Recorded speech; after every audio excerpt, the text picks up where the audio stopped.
Now let's look at some variations of takeoffs and landings. Remember, the goal is to take off into the wind.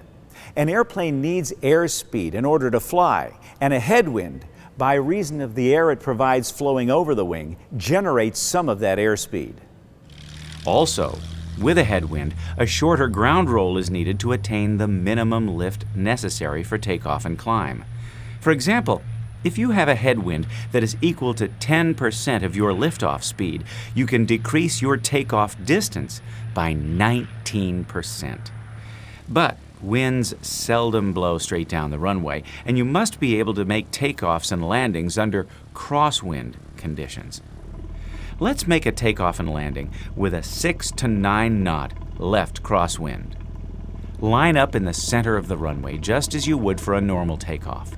As always, make sure the nose wheel is centered. Before increasing power, place the upwind, or in this case, left aileron, in the full up position. Control wheel all the way to the left. Full up aileron exerts a force on the upwind wing and prevents the crosswind from lifting the wing. As speed increases and the ailerons become effective, you'll probably have to reduce the aileron held into the wind. However, always start with full upwind aileron. It's easier to allow the wing to come back up than to get it down after the crosswind has lifted it up. Use whatever rudder is needed to keep the airplane rolling straight down the runway. With a left crosswind, the right rudder has to counteract both engine torque and the tendency of the airplane to weather vane or turn into the wind. The airplane has a larger profile or side area behind the main landing gear than it has in front of the main gear. When a strong crosswind strikes the larger side profile, it tends to pivot the airplane on the main gear, turning it into the wind. Check the engine instruments during the takeoff roll to verify normal engine operation. Keep the airplane on the runway until you reach a higher than normal takeoff speed.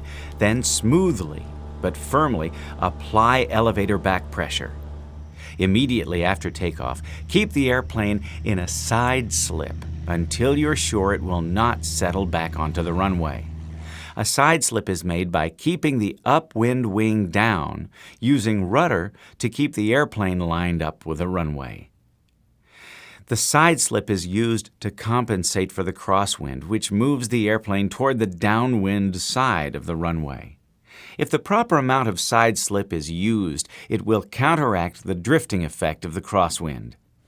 When the airplane is well above the runway, the wings should be leveled and a crab established to keep the airplane on the extended centerline of the runway.